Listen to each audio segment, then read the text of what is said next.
हरिओम. आपल्या भगवद्गीतेच्या साप्ताहिक अभ्यास वर्गामध्ये सगळ्यांचं स्वागत.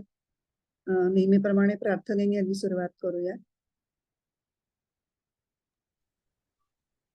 नारायणं नमस्कृत्य नरं चैव नरोत्तमं देवीं सरस्वतीं व्यासं ततो जयमुदीरये. वसुदेवसुतं देवं कंसचाणूरमर्दनं देवकी परमानन्दं कृष्णं वन्दे जगद्गुरुं. मूकं करोति वाचालं पङ्गुं लङ्घयते गिरिं यत्कृपातमहं वन्दे परमानन्दमाधवं. हरिः ओम्. हरिओम. आपला भगवद्गीतेचा 4था अध्याय सुरू आहे आणि गेल्या वेळेला आपण 29वा श्लोक पूर्ण केलाय सर्वार्थाने. तेव्हा आता 30व्या श्लोकापासून सुरुवात करूया. 30वा श्लोक म्हण अश्विनी. अपरे नियताहाराः प्राणान् प्राणेषु जुह्वति सर्वेऽप्येते यज्ञविदो यज्ञक्षपितकल्मषाः. प्राणात होमिती प्राण कोणी आहार तोडुनी यज्ञवेत्तेची हे सारे यज्ञाने दोष जाळीती. पदच्छेद आणि अन्वय अर्थ बघू. अपरे नियताहाराः प्राणान् प्राणेषु जुह्वति सर्वे अपि एते यज्ञविदः यज्ञक्षपितकल्मषाः. अन्वय आणि अर्थ. अपरे म्हणजे दुसरे काही योगी. ते कसे? नियताहाराः नियत आहार घेणारे. काय करतात ते? प्राणां प्राणेषु जुह्वति प्राणांचं प्राणांमध्ये हवन करतात. एते सर्वे अपि हे सर्व साधक देखील यज्ञविदः यज्ञ जाणणारे आणि यज्ञ क्षपित कल्मषाः यज्ञांच्या द्वारा ज्यांचे पातक म्हणजे चित्तातले दोष नाहीसे झालेले आहेत असे असत. फक्त मराठी अर्थ एकदा पाहूया. दुसरे काही नियत आहार घेणारे प्राणांमध्ये प्राणांचं हवन करतात. हे सर्व देखील यज्ञ जाणणारे आणि यज्ञाद्वारा चित्तातले दोष नाहीसे झालेले असे असत. आपण ज्ञानेश्वरी सुद्धा आधीच वाचून घेणार आहोत आणि मग नंतर जसं लागेल तसं त्या त्या ओवीचा जिथे संदर्भ येईल तिथे आपण तो घेऊया. 146 ते 150 ओव्या. एक वज्रयोग क्रमे सर्वाहार संयमी प्राणी प्राणू संभ्रमे हवन करीती. आणखी कोणी वज्रयोग नावाच्या योग पद्धतीने सर्व आहार आटोपते घेऊन प्राणाचे प्राणाच्याच ठाई मोठ्या धैर्याने हवन करतात. ऐसे मोक्ष काम सकळ समस्त हे यजनशील जिही यज्ञद्वारा मनोमळ क्षाळन केले. अशा प्रकारे यज्ञ साधनाने मनाचे मळ झाडून टाकणारे हे सर्व यज्ञ करते मोक्षाचीच इच्छा करीत असतात. जया अविद्या जात जाळीता जे उरले निज स्वभावता जेथ अग्नी आणि होता पुरे चिना. ज्यांचे मायामोह जळून केवळ सहज आत्मस्वरूप अवशिष्ट राहिले त्यांच्या ठिकाणी अग्नी आणि अष्टा ही भावनाही मग उरत नाही. जेथ यजितयाचा कामू पुरे यज्ञीचे विधान सरे मागुते जेथोनी वोसरे क्रिया जात. मग या स्थितीत यष्ट्याचा हेतू पुरा होतो, यज्ञ विधान समाप्त होते, सर्व कर्मांची उठाठेव नाहीशी होते. विचार जेथ न रिगे हेतू जेथ न निगे चे द्वैत दोष संगे सिंपेचिना. विचार आणि हेतू यांना प्रवेश करण्यास जागाच राहत नाही आणि द्वैत भावनेचा दोष स्पर्शही करू शकत नाही. ह्याचा आपण निरूपण बघणार आहोत पुढे आपल्या ह्याच्यामध्ये.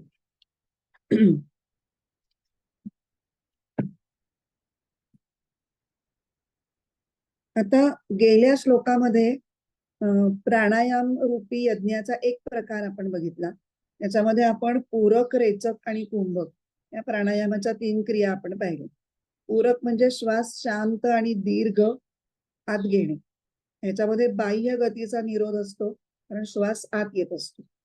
रेचकामध्ये उच्छ्वास शांतपणे आणि दीर्घपणे सोडत जाणे. त्याच्यामध्ये अंतर्गतीचा निरोध असतो, कारण श्वास बाहेर टाकला जात असतो. आणि कुंभकामध्ये उभय गतीचा निरोध असतो, कारण कुंभकात श्वास घेतलाही जात नाही आणि श्वास टाकलाही जात नाही. याचे दोन प्रकार आपण बघितले. अंतःकुंभक, श्वास घेतल्यानंतर तो आतमध्येच रोखून धरणं म्हणजे अंतःकुंभक, आणि बाह्य कुंभक म्हणजे उच्छ्वासानंतर लगेच श्वास घेण्याची प्रक्रिया रोखून धरणे. या दोन प्रकारच्या कुंभकांपेक्षा निराळा असा तिसराच एक आहे, केवल कुंभक म्हणतात त्याला, किंवा महाकुंभक असंही काही ठिकाणी त्याला नाव दिलेलं आहे. तर हा प्राणायाम हा या 30व्या श्लोकात सांगितलेला आहे, आणि तो प्राणान प्राणेषु जुह्वति या शब्दामध्ये मांडलेला आहे. प्राणान प्राणेषु जुह्वति म्हणजे काय? प्राणांचं प्राणांमध्ये हवन करणं. याचं तात्पर्य प्राणांचं प्राणांमध्ये आणि अपानाचं अपानामध्ये हवन करणं. म्हणजेच दुसऱ्या शब्दात प्राण आणि अपानाला आपापल्या स्थानावर रोखणं.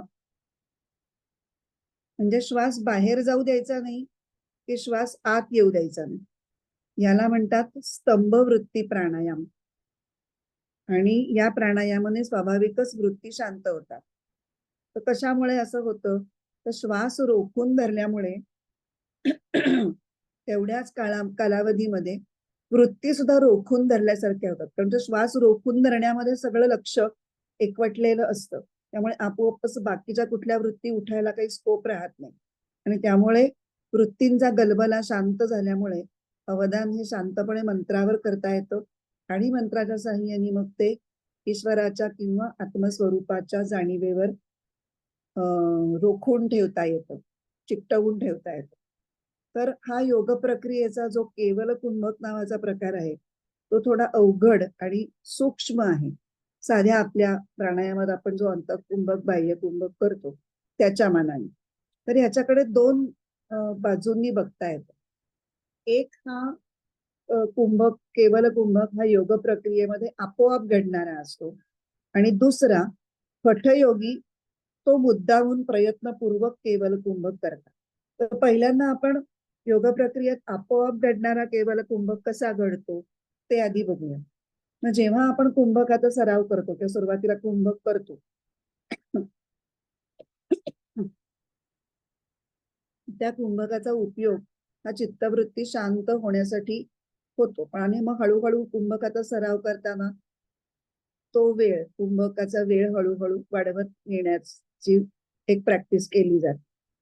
पण ती किती वाढवायची, तो काळ किती वाढवायचा, ह्यालाही काही एकतर मर्यादा आहे.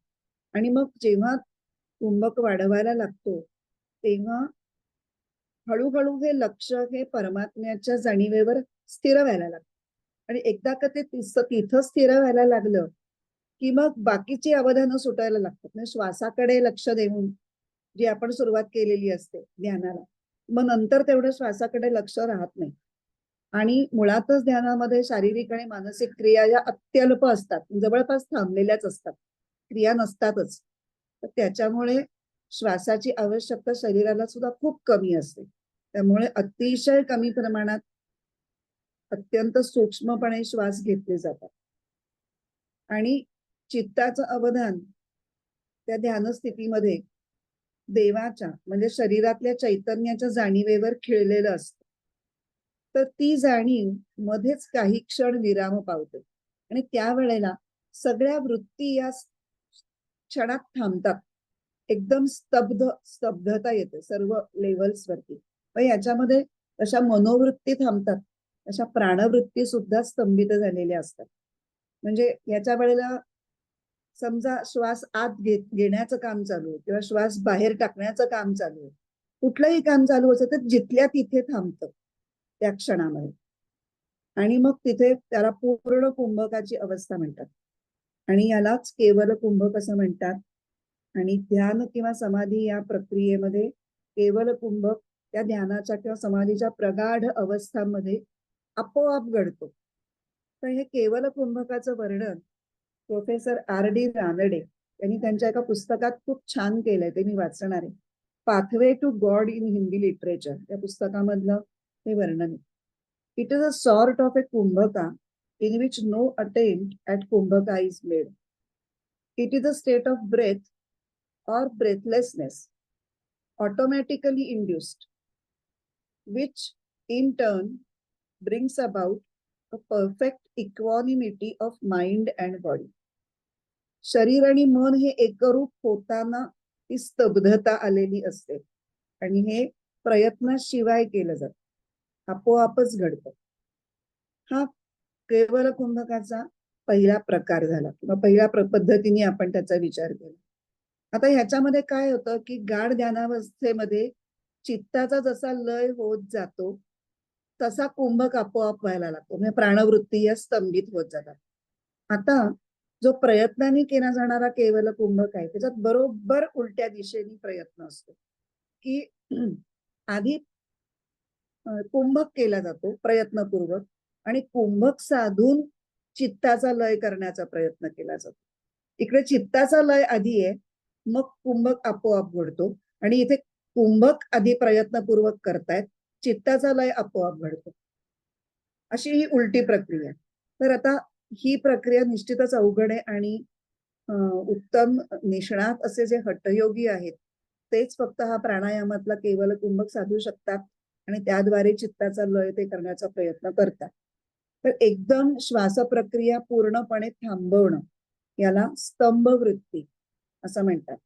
स्तंभ का म्हटलंय तर स्तंभ म्हणजे जमिनीत पक्का रोवून ठेवलेला खांब.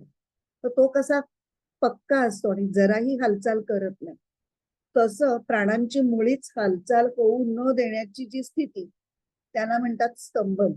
आणि ते स्तंभन ज्या इच्छावृत्तीने घडवून आणलं जातं त्या इच्छावृत्तीला म्हणतात स्तंभवृत्ती. आणि हे करताना श्वास कुठे आहे याच्याकडे याचा काही संबंध नसतो. म्हणजे श्वास बाहेर सोडलेला आहे का आत घेतलेला आहे, का श्वास आत घेणं चालू आहे का बाहेर सोडणं चालू आहे, ह्याचा काहीही विचार न करता तो जिथे कुठे असेल तिथे तो तत्क्षणी थांबवला जातो आणि रोखला जातो आणि अत्यंत स्थिर केला जातो. म्हणजे घेणं चालू असेल तर घेणं थांबवलं जातं, सोडणं चालू असेल तर सोडणं थांबवलेलं असतं, रोखणं असेल तर ते रोखलेलं असतं. तर याला प्राणांचं प्राणांमध्ये हवन होतं असं गीतेच्या काव्यात्मक भाषेमध्ये म्हटलेलं आहे. तर या केवल कुंभकाचं एक योगसूत्र आपण वाचणार. पातंजल योगसूत्रामध्ये बाह्य अभ्यंतर विषयाक्षेपी चतुर्थ असं एक सूत्र आहे जे या केवल कुंभकाचं वर्णन करतं. बाह्य बाहेर, अभ्यंतर आत, विषय प्रदेश किंवा स्थान, ह्याची कुठलीही विषय अक्षेपी म्हणजे ह्याचा काहीही विचार किंवा अपेक्षा न ठेवता जो चौथा होतो, चतुर्थ. चौथा का म्हटलंय, आधीचे तीन आधी सांगून झाले, पूरक, रेचक आणि कुंभक, साधा कुंभक, हे तीन प्रकारांचं आपलं सांगून झालंय. आणि आता हा चौथा म्हणून बाह्य अभ्यंतर विषयाक्षेपी चतुर्थ असं केवल कुंभक सांगणार हे पातंजल योगसूत्र आहे. तर केवल कुंभक योग साधनेमध्ये आपोआप घडणं ही गोष्ट थोडी सुरक्षित आहे, कारण ती आपोआपच घडत असतात, मध्ये मुद्दामून काही केलेलं नाहीये. पण अशा हठयोग पद्धतीने तो करणं हे थोडं सांभाळून करण्याची गोष्ट आहे. म्हणजे नवीन साधकांनी तर त्याच्या मागे जाऊच नाहीये, पण जनरली किंवा पुस्तकं वाचून फक्त प्रक्रिया वाचून मग मी ती ट्राय केली वगैरे असे उपद्व्याप करू नयेत. तर कुंभक ज्यांना पूर्णपणे चांगल्या पद्धतीने साधलेला आहे असे जे हठयोगी गुरु असतील त्यांच्या मार्गदर्शनाखाली आणि त्यांच्या सान्निध्यात त्यांच्या डोळ्यासमोर बसून दीर्घकाळ सराव करून मग हा केवल कुंभक करण्याचा प्रयत्न करावा. तर हा केवल कुंभक निग्रहाने करणं हे ज्या हठयोगात येतं त्याला वज्रयोग असंही म्हणतात.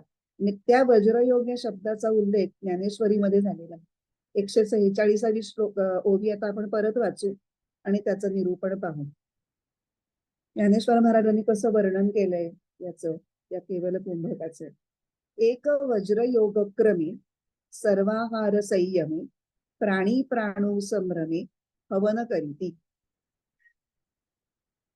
प्राणी प्राणू संभ्रम वज्रयोग क्रमे म्हणजे हठयोगामध्ये हठयोगाच्या प्रक्रियेनुसार. संभ्रमे याचा अर्थ उत्साहात किंवा वेगाने प्रयत्नपूर्वक. आणि मग सर्वाहार संयमे हा जो शब्द आहे तो नियताहारा हा अपरे नियताहारा प्राणान प्राणेषु जुह्वति अशी पहिली ओळ आहे की त्याच्यातल्या नियताहारा हा या पदावरचं भाष्य सर्वाहार संयमे असं केलेलं आहे. त्याच्यामध्ये मुद्दाम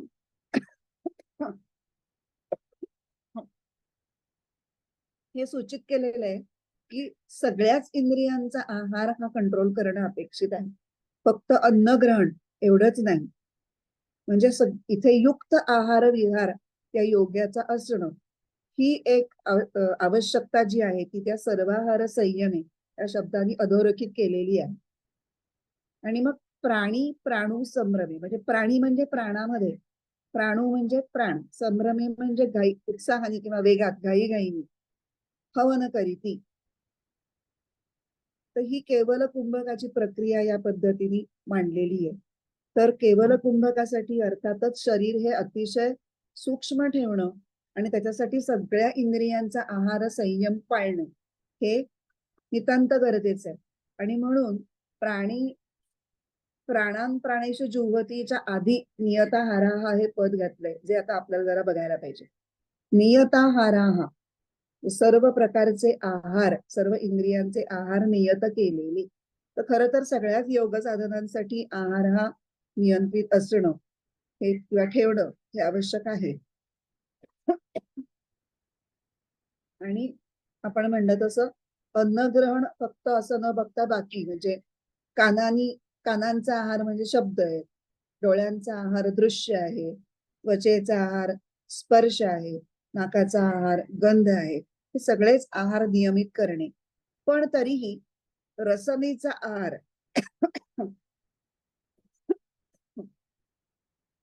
म्हणजे ज्याला आपण अन्न म्हणतो ते तरीही जास्त महत्वाचं आहे. कारण का तर ज्या प्रमाणात आपण अन्न घेतो किंवा ज्या प्रकारचं आपण अन्न घेतो आणि ज्या पद्धतीने अन्न घेतो ह्या सगळ्याचाच आपल्या मनोवृत्तीवर लागलीच परिणाम होतो. कुठलंही अन्न जास्त प्रमाणात खाल्लं तर मग शरीराला सुस्ती येते, शरीराला मनाला एक प्रकारची सुस्ती येते. आणि ह्या सुस्तीमुळे म्हणा किंवा जडपणामुळे ही योग साधना ही साध्य होऊ शकणार नाही. त्यामुळे त्याच्या योगाच्या प्रक्रिया जर तुम्हाला करायच्या असतील तर त्यासाठी तुम्ही पूर्ण अवधान तर द्यायला पाहिजे, पण शरीरही सक्षम आणि लाईट पाहिजे, हलकेपणा पाहिजे. म्हणून संयमित आहाराचे पण 3 प्रकार सांगितलेले: परिमित, हित आणि मेध्य. परिमित आहार कशाला म्हणायचं? त्याच्यामध्ये जठराचा अर्धा भाग अन्नानी भरला जातो, उरलेल्या अर्ध्यातला पाव भाग हा पाण्याने भरला जातो आणि वर वायूसाठी जागा शिल्लक सोडली जाते. आपल्याकडे जेवणामध्ये पंक्तीमध्ये फिरून सावकाश जेवा वगैरे अशी म्हणायची जी एक पद्धत आहे की नाही, त्याच्यामध्ये आपण त्याचा अर्थ घेतो की हळू जेवा, घाईघाईने जेवू नका. ते तर ठीकच आहे, जेवताना सावकाश जेवावं हे बरोबर आहे. पण अवकाश, अवकाश म्हणजे पोकळी, थोडी थोडी पोकळी ठेवून जेवा असा त्याचा खरा अर्थ आहे. म्हणजे आपल्याकडे एक म्हण आहे, 2 घास भुकी तो सुखी. म्हणजे आपल्याला 2 घासाची भूक असतानाच आपण थांबणं अपेक्षित आहे. अगदी तुडुंब काय त्याला अकंठ म्हणतात ओ येस्तवर तोपर्यंत जीव नये, त्याला परिमित आहार म्हणतात. दुसरा हित आहार हा आहे तो योगी सापेक्ष आणि प्राणायामाला बळकटी आणणारा. योगी सापेक्ष म्हणजे काय तर वेगवेगळ्या योग्यांची शारीरिक प्रकृती वेगवेगळ्या पद्धतीची असू शकते. म्हणजे एकतर जाड बारीक वगैरे वगैरे तर असेल किंवा त्यांच्या पूर्व आयुष्य योगी बनण्यापूर्वी तर त्यांच्या काही सवयी किंवा जे काही फॉर्म झालं असेल ते त्याच्या खेरीज त्यांची कफ वात पित्त ह्याच्यामधली कुठली प्रकृती असेल तर ते दोष वाढणार नाहीत असं अन्न त्यांनी ग्रहण करावं की जे योग्य प्राणायाम करताना त्यांना कुठलाही त्रास होणार नाही. आता प्राणायाम करायला बसलो सारखाच खोकला यायला लागला, प्राणायाम होणारच नाही. त्यामुळे ते कफ वात पित्त ज्याची ज्याची जशी प्रकृती असेल ती तशी सांभाळण्याकरता जी काही पथ्य अपथ्य त्यांना सांभाळायची असेल ती सांभाळून घेतलेला आहार म्हणजे हित आहार. आणि मेध्य आहार. मेध्य याच्यामध्ये मेधा शब्द आहे. मेधा म्हणजे बुद्धिवर्धक आहार. त्याच्यामध्ये त्याच्यामध्ये मुख्यत्वे करून गाईचं दूध हा वरच्या यादीमध्ये मेध्य आहारामध्ये वरच्या ह्याच्या दर्जाला येतं.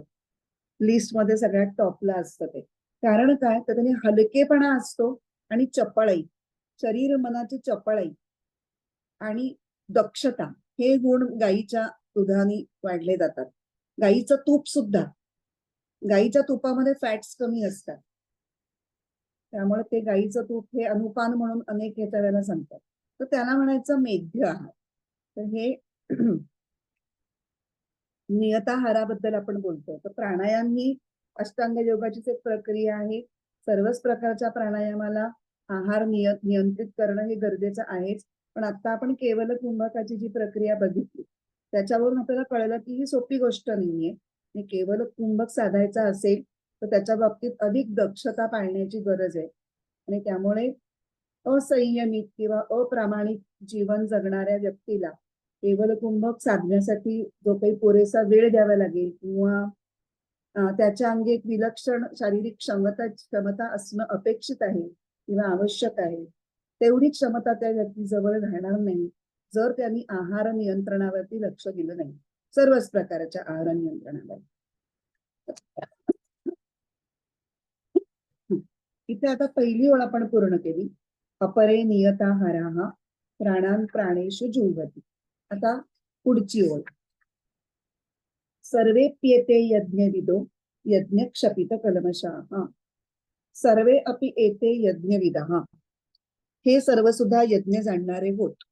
आता सर्वे अपि एते हे कुणाला उद्देशून म्हटलंय तर 24व्या श्लोकापासून हे सगळं यज्ञ प्रकरण सुरू झालं. वेगवेगळे यज्ञांचे यज्ञ साधना सांगायला सुरुवात झाली. 24व्या श्लोकापासून तो आता आपला 30वा श्लोक सुरू आहे. 30व्या श्लोकातल्या पहिल्या ओळीपर्यंत हे यज्ञ सांगणं चालू होतं. तर या वर्णन केलेले जे सगळे यज्ञ आहेत त्या सगळ्या यज्ञांचे किंवा त्यातल्या काही यज्ञांचे प्रयत्न करून जे त्याच्यात पारंगत झालेले आहेत अशा योग्यांसाठी सर्वे अपि एते हे शब्द वापरलेले आहेत. ते कसे आहेत? ते यज्ञविद आहेत. म्हणजे यज्ञ चांगले जाणणारे आहेत. म्हणजे त्यांना काय काय चांगलं माहिती असणं अपेक्षित आहे यज्ञविद असणं म्हणजे. तर ते जे काही उपासना कर्म किंवा साधना कर्म करतायत त्या कर्मांचे उद्देश ते चांगले जाणतात. त्या कर्मांच्या प्रक्रिया ते चांगले जाणतात आणि त्यांचा जो चांगला परिणाम आहे त्याचाही त्यांनी अनुभव घेतलेला आहे. एवढ्या 3 गोष्टी त्याला माहिती असणं अपेक्षित आहे. कर्मांचे उद्देश, कर्मांच्या प्रक्रिया आणि कर्मांचे परिणाम. स्वामी रामसुखदास मात्र याला थोडं वेगळ्या पद्धतीने मांडतात. ते म्हणतात की वास्तविकपणे यज्ञ कशासाठी केला जातो तर कर्माशी संबंध विच्छेद करणं हा यज्ञाचा मुख्य हेतू आहे. आणि हे जे जाणतात यज्ञाचं तत्व म्हणून जे हे जाणतात त्यांनाच यज्ञविद म्हणावे. जे लोक अविनाशी परमतत्वाचा अनुभव करण्याऐवजी नुसतंच इहलोकीचे काही भोग किंवा परलोकीचे काही भोग ह्याच्यासाठी या हेतूनी प्रेरित होऊन यज्ञ कर्म करतात ते खरे यज्ञविद नाहीतच. कारण त्यांना यज्ञाचा हेतूच कळलेला नाही. कारण कुठलीही विनाशी पदार्थांची कामना केली की ती तुम्हाला बंधनात अडकवते. आणि कर्माशी जोपर्यंत सर्वथा संबंध विच्छेद होत नाही म्हणजे कामना संपल्याशिवाय तो होत नाही तर तोपर्यंत परमात्म्याचा अनुभव कसा येणार. आणि सर्व ईश्वर प्राप्तीसाठी म्हणजे परमात्मा प्राप्तीसाठी केले जाणारे प्रयत्न म्हणजे यज्ञ असं आपण यज्ञाची व्याख्या बघितलेली आहे. म्हणून सर्व उपासना कर्मांचा म्हणजे यज्ञांचा मुख्य अपेक्षित परिणाम काय असेल तर चित्तशुद्धी. तीच पुढच्या चित्तशुद्धी याच अर्थाचा हा शब्द आहे. यज्ञ क्षपित कल्मषाः. यज्ञाद्वारा पातक म्हणजे चित्तातील दोष ज्यांच्या नाहीसे झालेले असतात असे लोक. कल्मष म्हणजे पाप किंवा मलिनता. मग ह्याच्यामध्ये काय काय येतं, कुठली कुठली पाप म्हणजे अगदी पाप असं नाही, दोष, चित्तातले दोष. या दोषामध्ये पहिला आहे तो रजोगुणामुळे निर्माण होणारी चंचलता आणि तमोगुणामुळे निर्माण होणारं एक जडत्व किंवा अज्ञानी, आळस, हे याच्यामध्ये तर इन्क्लुडेड आहेच. तर वर सांगितलेल्या जे आतापर्यंत म्हणजे 24 ते 30 मध्ये सांगितलेले जे सगळे यज्ञ आहेत, त्या यज्ञांनी मुख्य काम काय होत असेल तर अंतःकरणातील सत्वशक्ती ही वाढीला लागते. त्या सगळ्याच यज्ञांनी हे होतच. पण आता आपण प्राणायाम यज्ञ नुकताच बघितलाय मागच्या श्लोकामध्ये, पूरक, रेचक, कुंभ आणि ह्याच्यात केवल कुंभ. तर या प्राणायामाने हे सत्वशुद्धीचं काम कसं होतं ते आपण पतंजलीच्या 2 योगसूत्रांच्या आधाराने पाहूया. तर एक सूत्र आहे पहिलं, ततः क्षीयते प्रकाशावरणम. म्हणजे प्राणायामामुळे काय होतं तर चित्तातील प्रकाश स्वरूप सत्वगुणावर प्रकाशमान असणं हे सत्वगुणाचं मुख्य लक्षण आहे. तर प्रकाशरूप सत्वगुणावर आवरण घालणाऱ्या रजोगुणाचा आणि तमोगुणाचा क्षय होतो प्राणायामामुळे. आणि मग त्याच्यामुळे पुढे काय होतं, धारणासूच योग्यता मनसा, म्हणजे पुढचं जे योगांग आहे धारणा, त्याच्यासाठी त्या धारणेचा अभ्यास करण्याची योग्यता त्या योग्याच्या मनाला प्राप्त होते, योग्य पद्धतीने त्याला प्राणायाम साधला असेल तर. असं सत्वशुद्धीचं किंवा सत्ववृद्धीचं काम प्राणायामाने कसं होतं ते या योगसूत्रांकडे सांगतात. एकंदरीतच यज्ञांनी अंतःकरणामध्ये भक्ती, ज्ञान, वैराग्य, प्रेम, शांती असं सर्व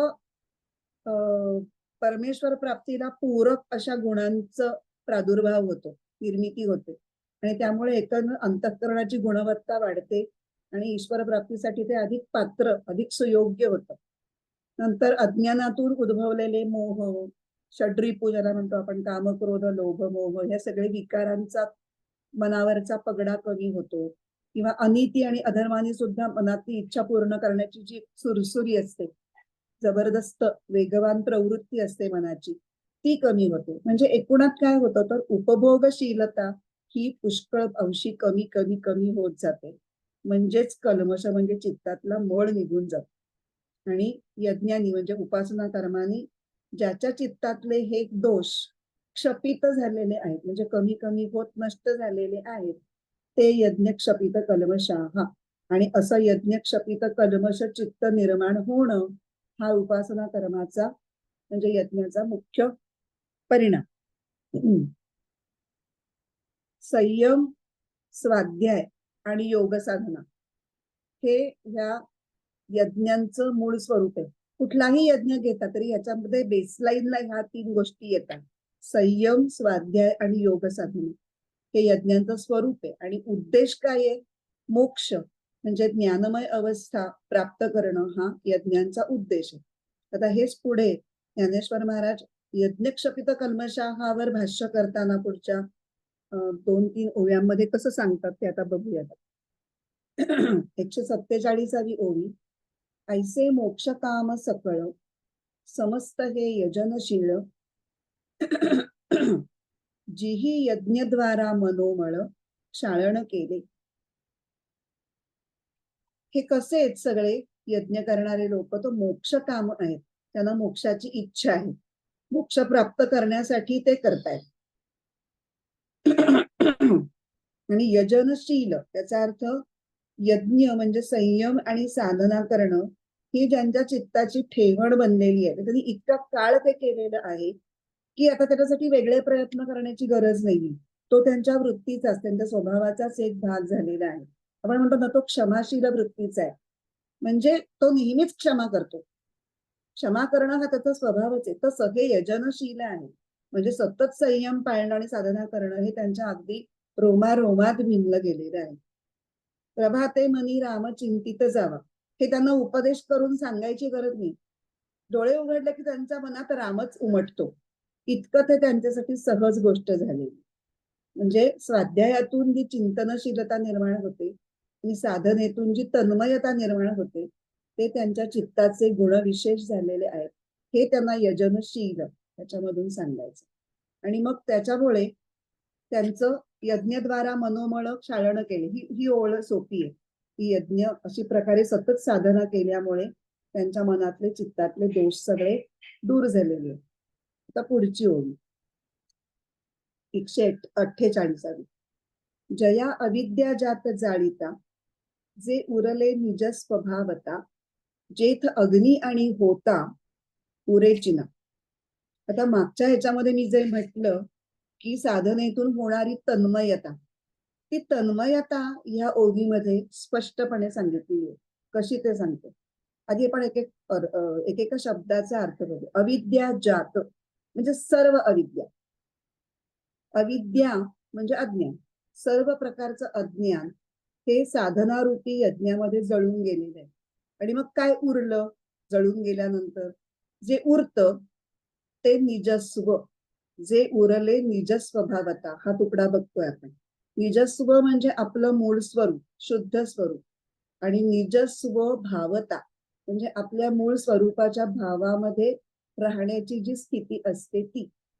म्हणजे उरले निजस्व भावता, त्याचा एक अर्थ हा की निज म्हणजे आपलं आत्मस्वरूप, स्वभावता म्हणजे सहजच जे उरलं त्या स्थितीत स्थिर राहणं. मग या स्थितीमध्ये काय होतं? जेथ अग्नी आणि होता उरेचिना, म्हणजे यज्ञातला अग्नी आणि त्यात हवन करणारा होता हे स्वतंत्र उरतच नाही. म्हणजे काय होतं नक्की? आता इथे 2 अंतरंग साधनांचा विचार केला. नामसाधना, ध्यान साधना, या दोघींना अंतरंग साधना नाही. तर मी नामसाधना करताना मी नाम घेते अशी एक स्वतंत्र वृत्ती सुरुवातीला आपल्या मनात असते. तर त्या प्रगत साधकाच्या मनामध्ये ही वेगळी म्हणजे ही वृत्ती ही वेगळेपणाने राहतच नाही. तर त्या नामाने तो ईश्वराशी कधीतरी जोडला जातो. त्याला नाम घेतोय ही पण त्याची वृत्ती गळून पडते.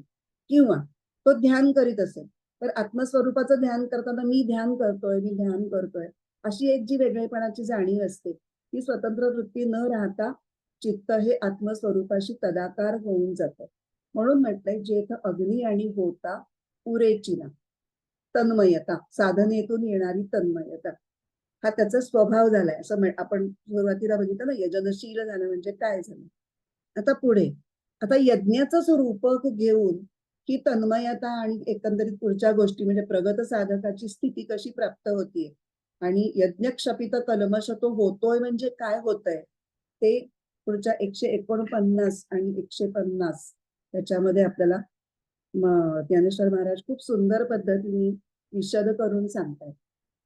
जेथ यजितयाचा कामू पुरे, यज्ञींचे विधान सरे, मागुते जेथुनी गोसरे, क्रिया जात. जिथे यज्ञ करण्याचा पण काहीतरी हेतू असणारच ना.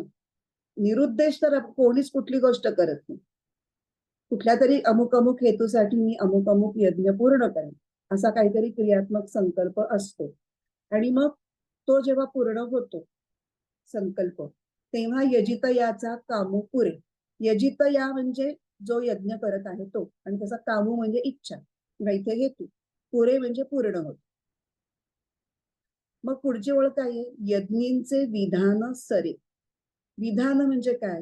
तर अशा अशा क्रिया कराव्यात, मग त्या क्रिया करताना हे मंत्र म्हणावे, या क्रिया आधी कराव्यात, त्या क्रिया नंतर कराव्यात, जो काही सिक्वेन्स सांगितला असेल. तर एकंदरीत यज्ञ करण्याची जे काही तंत्र किंवा पद्धत ही शास्त्रातल्या कर्मकांडामध्ये सांगितलेली असते त्याला यज्ञाचं विधान असं म्हणतात. मग त्या विधानानुसार एकदा तुम्हाला विधान कळलं की तुम्ही सुरू करतात. पहिली कृती, दुसरी कृती. पहिली कृती काय असते? संकल्प सोडणं. आपल्या पूजेत सुद्धा आपण आचमन घेऊन संकल्प सोडतो आणि मग बाकीची पूजा होते. तसा यज्ञाचा संकल्प सोडणं ही पहिली कृती. सगळ्यात मध्ये सगळं ते काही जे सांगितलं असेल त्यावर हुकूम प्रत्येक इन्स्ट्रक्शन फॉलो करत करत करत शेवटची कृती काय? तो पूर्णाहुती. तर यज्ञीचे विधान सरे म्हणजे एकदा हे सगळं विधान पूर्ण करून झालं की मग मागुते जेथुनी वोसरे क्रिया जात. पूर्णाहुती झाली की मग सर्व क्रिया जात म्हणजे सर्व क्रिया, सगळ्या क्रिया ह्या पूर्ण होतात. आता हे यज्ञाच्या भूमिकेतून आपण सगळ्यात याच्या ओळीचा अर्थ बघितला. आता हे सगळं आपल्याला यज्ञाचं रूपक आपल्या या साधनेला लावायचंय. म्हणजे ईश्वर प्राप्तीच्या अंतरंग साधनेतल्या शेवटच्या स्थितीचं वर्णन करण्यासाठी हे रूपक आता आपल्याला अप्लाय करायचं. तर आता यज्ञाचं विधान म्हणजे इथे काय, तर विशिष्ट पद्धतीने साधना कशी करायची, त्याचं जी काही प्रक्रिया सांगितलेली असेल ती प्रक्रिया. आणि इथे साधना कुठली आहे, तर नाम साधना किंवा ध्यान साधना या अंतरंग साधनांविषयी बोललं जात आहे. तर मग या प्रक्रियेने चित्त हे मंत्राच्या सहाय्याने आत्मचैतन्याशी जोडलं जात राहतं आणि मग ते करता करता ते त्याचं जाणीवपूर्वक अनुसंधान करता करता ते त्याच्याशी एकरूप होऊन जातं. हे जेव्हा होतं, ही शेवटची स्थिती जेव्हा येते तेव्हा आता करण्यासारखं काहीही उरत नाही, पुढच्या गोष्टी होतात. आधी मंत्रावर लक्ष केंद्रित करणं, मंत्राच्या साहाय्याने चित्त चैतन्याशी लावणं, इथे क्रिया आहे, प्रयत्न आहे. पण ते करता करता एक कधीतरी ते साधतं आणि मग ते होऊन जातं आणि मग काहीही करणं उरत नाही. इथे म्हटलंय की यज्ञीचे विधान सरे, आता प्रक्रिया संपली. मागुते जेथून ओसरे क्रिया जातात, आता करण्यासारखं काहीही उरलं नाही. प्रक्रिया पद्धत, स्थूल प्रयत्न, सूक्ष्म प्रयत्न आपण बघितलं. सूक्ष्म प्रयत्न आपण मागच्या वेळेला बघितलं की अगदी शेवटच्या टप्प्यामध्ये सुद्धा एक प्रयत्न असतो की चित्त हे चैतन्याशी तदाकार होऊ पाहत असतं, त्याची वेगळी जाणीव असते की मी हे प्रयत्न करतोय. तर हे सगळे स्थूल आणि सूक्ष्म प्रयत्न आणि सांगितलेली साधनेची जी प्रक्रिया पद्धत असते ती सगळी संपते. ती ज्या उद्देशाने सांगितलेली असते की ही स्थिती प्राप्त होण्यासाठी हे सगळं करायचंय, तर ती स्थिती प्राप्त झाली आणि त्या स्थितीमध्ये साधक स्थिरावला म्हणजे तो हेतू पूर्ण झाला. म्हणजे साधना यज्ञ करणाऱ्या यजितयाचा काम पूर्ण झाला. जेथ यजितयाचा काम पुळे, म्हणजे ती स्थिती एकदा प्राप्त झाली की करण्यासारखं काहीच उरत नाही. त्याच्याबरोबरच यज्ञाचं विधान आणि सर्व क्रिया प्रक्रिया संपतात. कळलं? आता परत हे कळल्यानंतर एकदा ही ओवी परत वाचूया. जेथ यजितयाचा कामू पुरे, यज्ञीचे विधान सरे, मागुते जेथून ओसरे क्रिया जात. आता पुढची 150वी ओवी. विचार जेथ न रिगे, हेतू जेथ न निगे, जे द्वैत दोष संगे सिंपेचिना. आधी आपण विचार जेथ न रिगे एवढाच तुकडा बघूया की आता चित्त चैतन्याशी युक्त होऊन राहणं या अवस्थेसाठी करायच्या प्रक्रियांमध्ये चित्त जाणीवपूर्वक आत्मस्वरूपाशी युक्त होऊन राहतो. जेव्हा राहतो, आता हे सगळं शेवटच्या स्थितीबद्दलच आपण बोलतोय. प्रक्रिया स्थूल प्रयत्न संपलेले, सूक्ष्म प्रयत्न सुद्धा संपत येऊन आता ती स्थिती प्राप्त झालीये. तेव्हा विचार जेथ न रिगे, जिथे विचारांचा प्रांतच त्या अगोदर संपलेला आहे, किंबहुना विचारांचा प्रांत संपल्यानंतरच ती स्थिती येऊ शकते. विचार प्रक्रिया पूर्ण, जोपर्यंत विचार प्रक्रिया चालू असते तोपर्यंत धारणेच्या स्टेजला आपण असतो. आपण विचार करतोय, जाणीवपूर्वक अवधान ठेवतोय, धारणा धरून बसलोय आपण.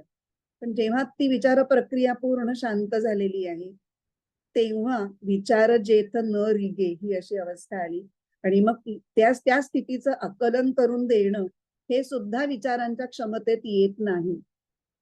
विचार पूर्ण संपलेत हा त्याचा अर्थ.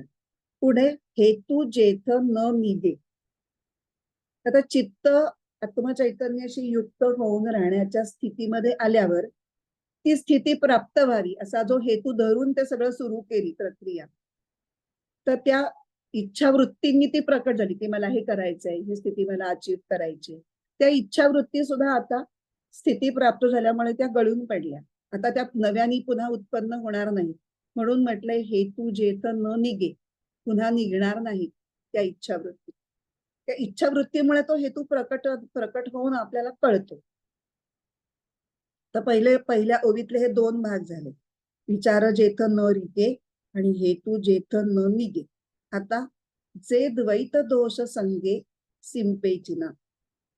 द्वैत दोष, आता ते यज्ञ क्षपित कल्मषामध्ये जे आपण बाकीची कल्मष बघितली, रजोगुण, तमोगुण किंवा विकार, अशांती, त्याच्याबरोबर द्वैत दोष हे पण एक कल्मश आहे. हा पण एक प्रकारची चित्तातली मलिनता आहे. ती थोडी आहे, थोड्या प्रमाणात आहे आणि अत्यंत सूक्ष्म आहे, पण आहे. आणि ती सुद्धा जायला पाहिजे जर ही फायनल स्टेज अचीव्ह करायची असेल तर. पण द्वैत दोष म्हणजे काय? तर तत्वापासून वेगळेपण समजण्याची आणि ती राखण्याची जी मनोवृत्ती आहे, हे सगळं नकळत होतं. मुद्दामून काही कोणी करायला जात नाही, पण तो असतो, तो द्वैत दोष जावा लागतो. त्याशिवाय तन्मयता कशी येणार, अद्वैत कसं साधणार? मग परमतत्व म्हणजे परमतत्वच हे आत्मस्वरूपाने आपल्या शरीरामध्ये आहे हे माहिती असतं विचारांनी. पण अहंकेंद्रित मीच त्याच्यापासून वेगळं अस्तित्व आपल्या धारणेमध्ये असतं. म्हणजे कल्पना आपली ती असते की मी अजून वेगळा आहे, मी तिथे पोचणार आहे. म्हणजे पोचायचंय म्हणजे अंतर आहे दोघांच्या मध्ये, हे आपल्या कल्पनेमध्ये पक्क असतं. मग योग प्रक्रियेमध्ये हळूहळू सगळ्या चित्तवृत्तींचा निरोध होत होत त्या कमी होत होत मग चित्त हे मूळ स्वरूपाशी तदाकार होऊन राहतं आणि एका पॉइंटला त्या वेगळेपणाचं पण भान निघून जातं.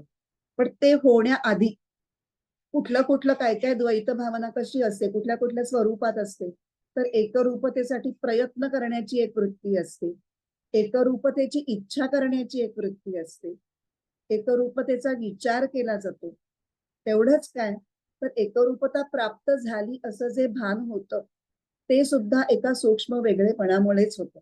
हा पण मागे आपण काही 1-2-3 श्लोकांपूर्वी हा भाग बघितला होता की मी अजून वेगळा आहे. आणि मग नंतर जेव्हा ते आपण पूर्ण यज्ञाचं रूपक बघितलं तर पूर्णाहुतीपर्यंत अवभृत स्नान वगैरे वगैरे, तेव्हा हे सगळं ज्ञानेश्वरांनी एकदा एक्सप्लेन करून झालेलं आहे की पूर्ण एकरूपता म्हणजे काय. तर जेव्हा हे सगळे स्थूल आणि सूक्ष्म हे सगळे जे द्वैत दोष आहेत ते पूर्ण बाजूला होतात, तेव्हा मग चैतन्याशी तदाकार पावलेल्या चित्ताला ते आवरण घालण्याची त्यांची क्षमता संपते आणि ते आवरण घालू शकत नाही. आणि ही शेवटची जी ज्ञानस्थिती आहे, ती चित्ताला मूळ स्वरूपाची जी ओळख होते त्यावेळेला, त्या स्थितीमध्ये जे आकलन होतं ते ज्ञान. आणि ते ज्ञान हे या साधनेच्या यज्ञाचा प्रसाद किंवा अवशिष्ट, ज्याचा पुढच्या श्लोकामध्ये उल्लेख आहे 31व्या, यज्ञशिष्ट अमृत भुजो. यज्ञशिष्ट अमृत असं त्याला पुढच्या श्लोकामध्ये आपल्याला सांगणार आहे. तर आपण तो पुढचा श्लोक वाचूया.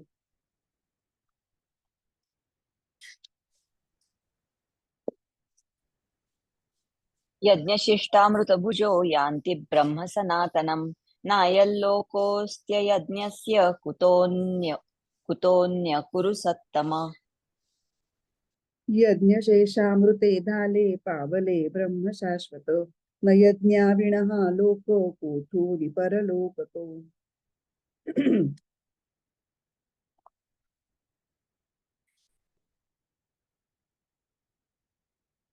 यज्ञशिष्टामृतभुजः यान्ति ब्रह्म सनातनम न अयं लोकः अस्ति अयज्ञस्य कुतः अन्यः कुरु सत्तम. हे कुरुसत्तम, हे कुरुश्रेष्ठ अर्जुना, यज्ञशिष्टामृतभुजः, यज्ञ करून शेष राहिलेले अमृत भक्षण करणारे योगी, सनातनम ब्रह्म यांती, सनातन म्हणजे अविनाशी ब्रह्मरूपतेच्या ज्ञानमय स्थितीत येऊन राहतात. उलट, त्याच्या उलट पुढे सांगितलंय, अयज्ञस्य अयम लोकः न अस्ति, यज्ञ न करणाऱ्याला हा लोकही नसतो. तर अन्य कुतः, तर परलोक प्राप्ती कुठली. परत एकदा फक्त मराठी अर्थ. हे कुरुश्रेष्ठ अर्जुना, यज्ञ करून शेष राहिलेले प्रसादरूपी अमृत भक्षण करणारे योगी हे सनातन ब्रह्मरूपतेच्या ज्ञानमय स्थितीत येऊन राहतात किंवा पोचतात. यज्ञ न करणाऱ्याला हा लोक सुद्धा नसतो, तर परलोक प्राप्ती कुठली.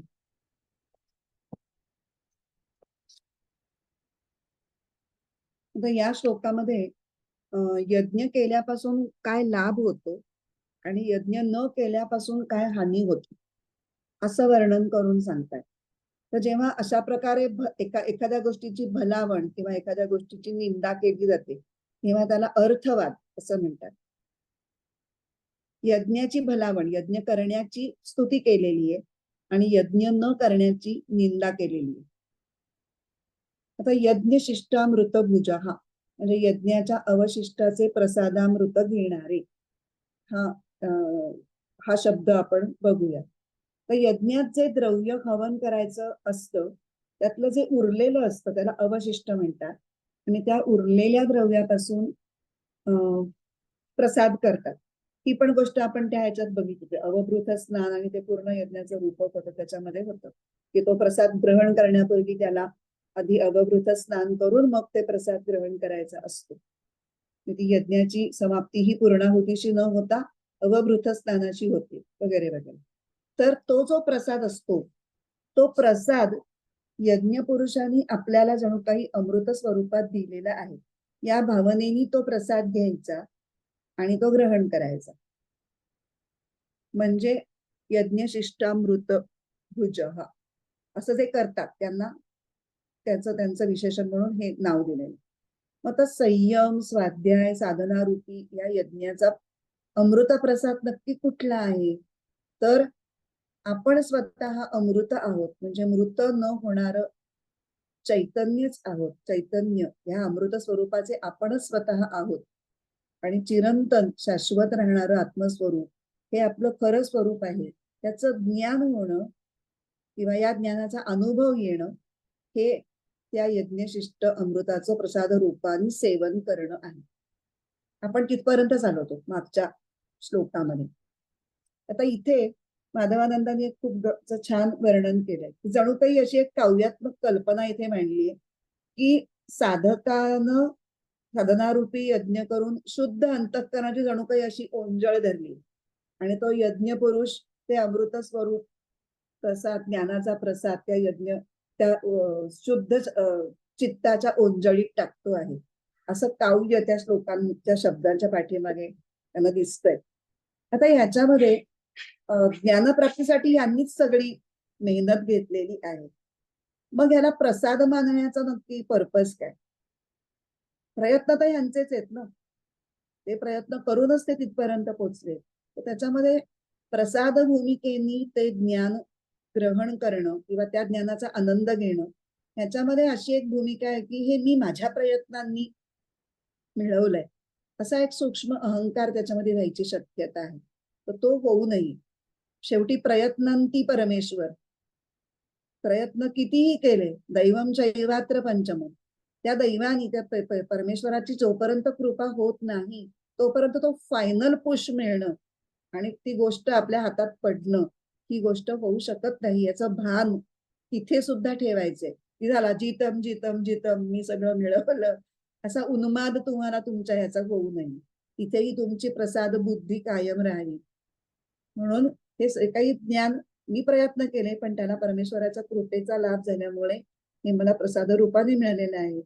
आणि कारण ह्या परमार्थ याच्या मार्गावरती कणभर सुद्धा अहंकार हा खूप त्रासदायक आणि तुम्हाला तितक्याच वेगाने माग खेचणारा ठरतो. म्हणून त्या अहंकाराचा वारा न लागो राजसा माझी या विष्णुदासा भाविकासी सतत सावध राहावं लागतं की कुठे आपल्याला सूक्ष्म सुद्धा अहंकार आपल्या मनामध्ये डोकावत नाहीये ना.